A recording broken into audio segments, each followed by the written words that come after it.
Hey guys, what is up? Welcome back to my channel. Today we are back in the shop doing another tabletop review. And today we are going to take a look at the Gerber Suspension. Alright, so we're doing a multi-tool review. So before we get started, go ahead and give this video a like, subscribe if you're new here. Go ahead and hit that notification bell. Make sure you hit all, so then you get all the notifications for when I post videos, which has generally been Saturdays, what I'm trying to post now. Let's get into the size comparison for this. So we're going to start off with a couple usuals to the channel. So a normal Zippo and a Pilot G2 Mini pen right there. Alright, now let's move into the I got a flashlight right here, a Coast G20. Probably going to do a review on that at some point. Next we have another usual, the CRKT Squid. Put that right up there. And I also brought out the Spyderco Dragonfly 2 Salt. So as you can see, the suspension is relatively small when it's closed. Put it up next to the Squid, and I'll give you guys the length in a couple seconds. So right there, kind of get that centered on the screen here. Yep, so not a huge knife lengthwise. Now we have the Swiss Army knife Tinker. Right there, another little multi-tool. Guys, sorry I have so many things on here for my size comparisons, but I have some weirder stuff that I carry with me, and I don't have like any real like size standards like a PM2 or like a 940, something like that, some like standard staple in the knife community. But yeah, so I just have random things on here. But for multi-tools, comparison wise, I have my SOG reactor right there. So as you can see, very similar in size to the reactor, and a very relevant size comparison. Not the SOG isn't a relevant one, but more relevant is the Leatherman Sidekick. This is almost exactly the same length as the Gerber Suspension. So you guys can just look at that for a second. Alright, now let's get into our specifications. Now I will be referencing the Sidekick later in the video. Later in the video, but let's just get all the specs done first. So bear with me because all my notes are a little bit jumbled up. But it has a length of 3 7/8 inch, not 7 inches, 3 inches and 7/8 lengthwise, and that is closed open in the plier configuration. It's 6 inches from the tip to the end. It weighs 9 ounces. Sorry guys, I don't know why I'm struggling to talk here, but 9 ounces. It has a width of 2 7/8. The jaws of the pliers, right there, at the very end, they open up 1 1/8 inch, and the handle opens about 4.5 inches. So you get a lot of grip on there, especially if you have larger hands. The handles right here, they are 3/4 inch thick, so there's a kind of a beefy multi-tool. It does have a main blade right here, and that has a blade length of just under 2 inches, so it's about 1 7/8 inch, about 1/16 of an inch thick, and about 1/4 of an inch wide. Most of these specs, well, some of these specs I got from Blade HQ, but they didn't have all of it, so a lot of these I had to take myself, so take that with a grain of salt. And this does have 12 tools on it, and it runs you about $40, depending on where you get it. Blade HQ, it's about 30, anywhere else around 40.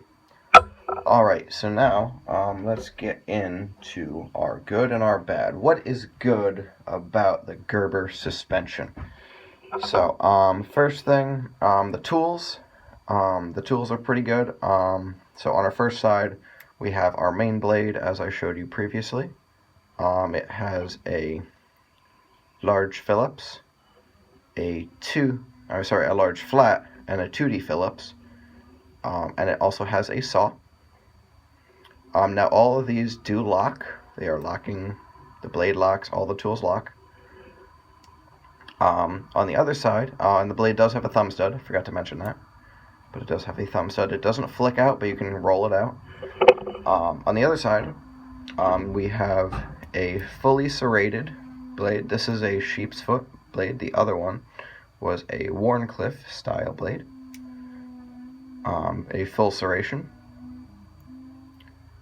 Then we also have in here a can opener right here, which actually works very well. It doesn't look like it would because it doesn't have an edge on it, but it actually does work very well. And a bottle opener, which I haven't tried, but it looks like it would be very good.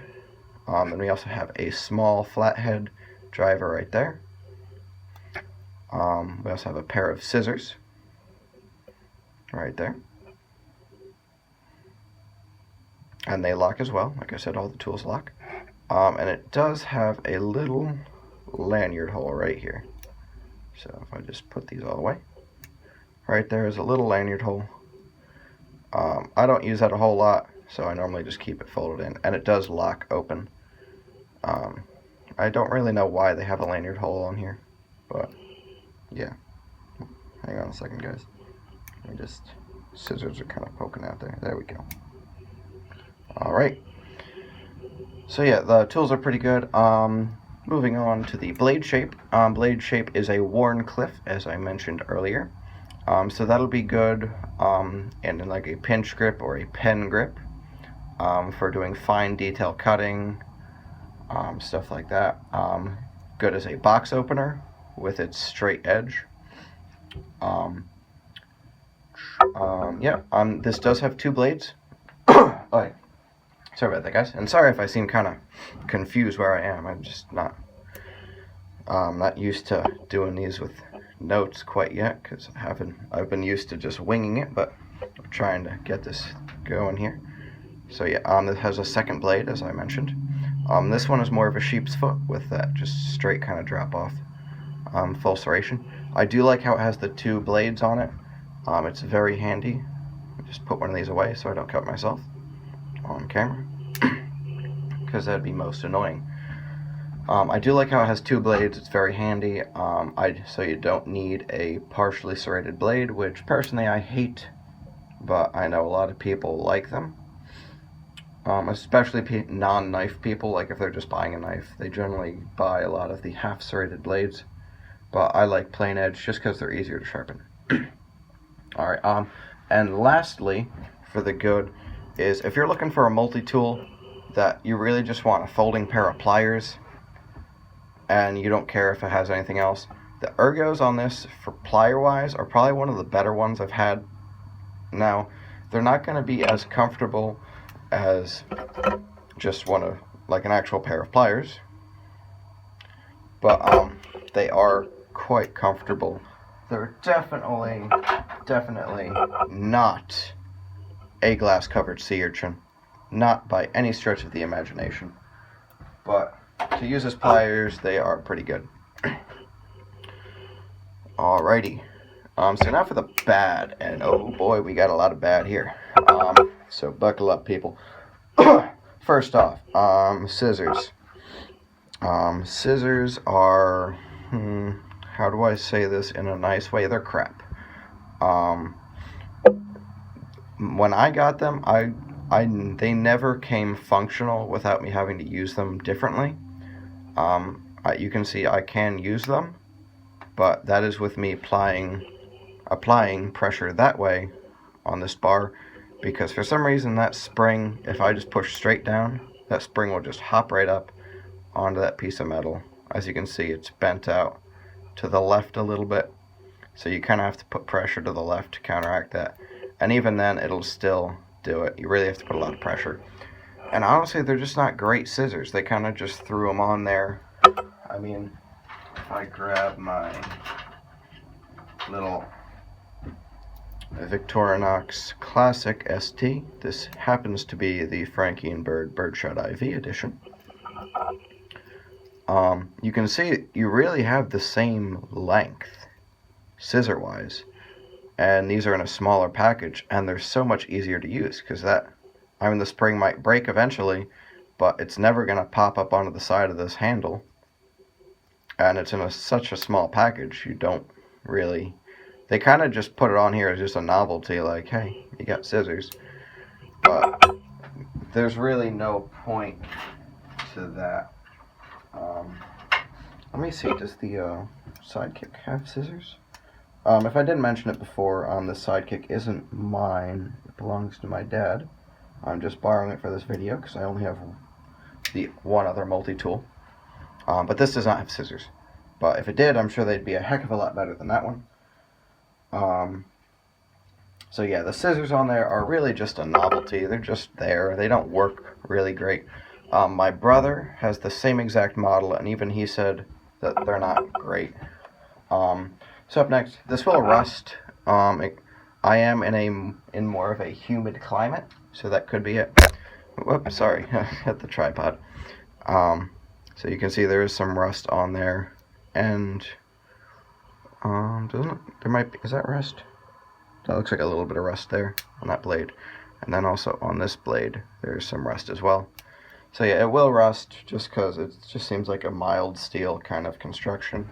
It actually might be stainless, I don't know. It could just be the finish they put on.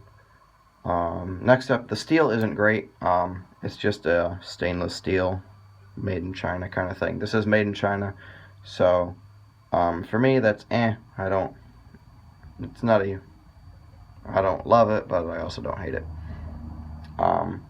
So the steel isn't great. The sheath is just a cheap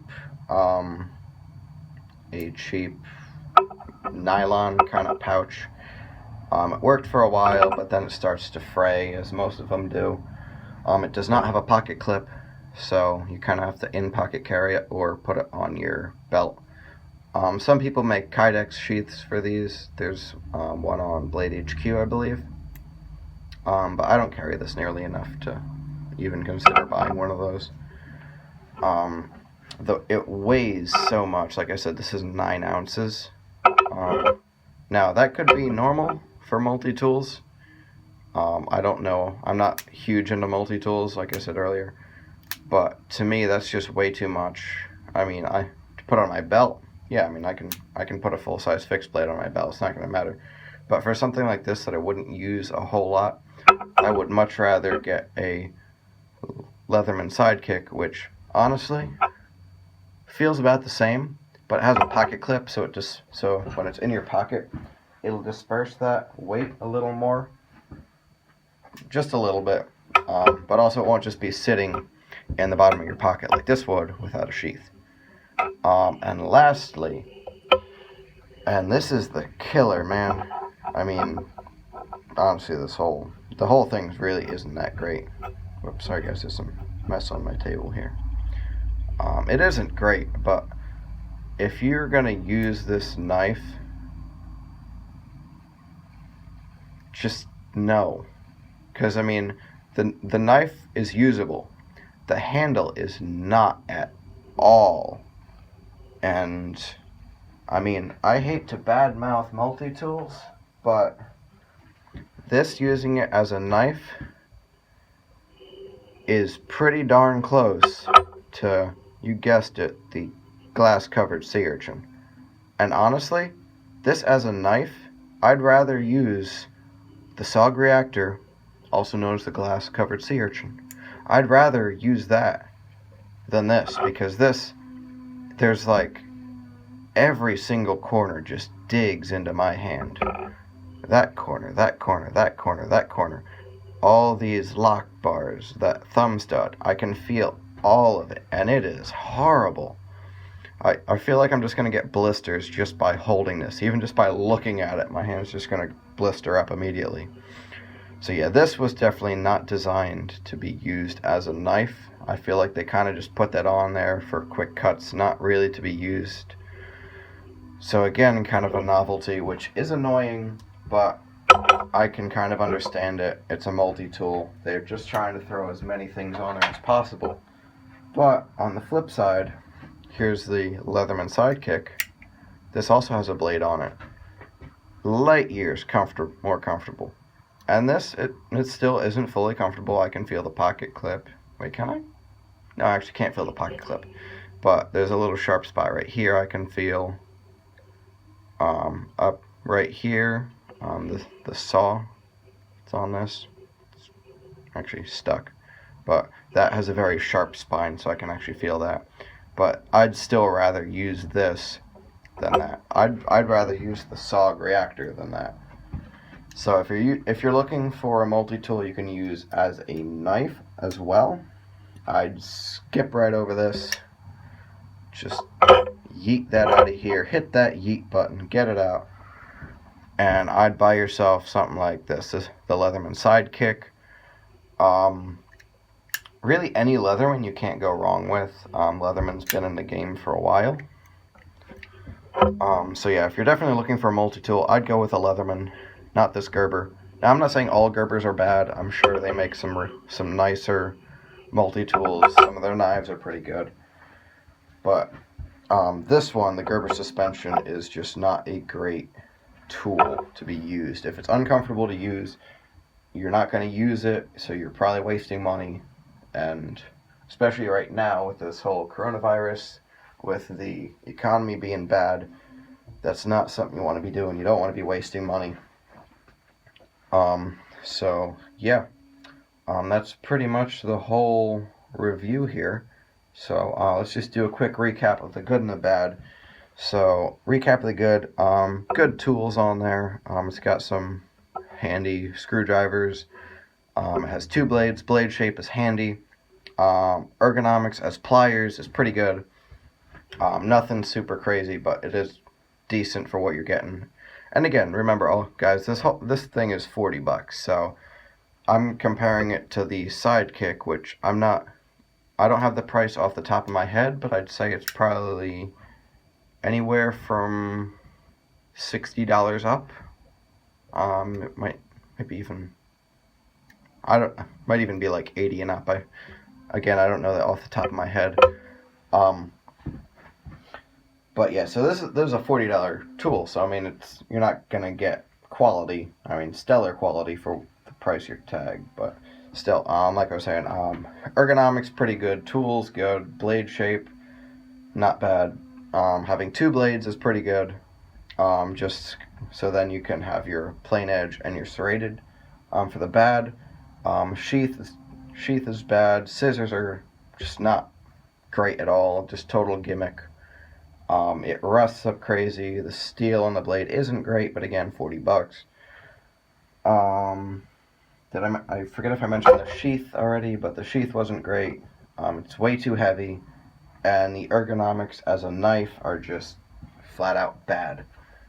So, yeah, that's pretty much it. I appreciate you guys stopping by and watching my video, spending your precious time with me. Really appreciate that. If you didn't already at the beginning of this video, you can go ahead and subscribe. I'm up to 20 subscribers now, which is I'm glad about. Makes me happy that 20 people out there at least are watching these videos. Maybe 20, I don't know. Not exactly sure how many of you are actually watching these videos, but if you are, I sincerely appreciate it. I'm going to try and leave links down to the Leatherman Sidekick down below. I'll try. It's hard for me sometimes to leave links. Just because I'm not a super tech savvy person, but yeah. And yeah, I will talk to you guys next week, and I'm posting this later in the day, so I hope it didn't leave you guys in suspension. Huh? No? Yes? Maybe? Okay. Alright, guys. All right. I'll catch you guys next week.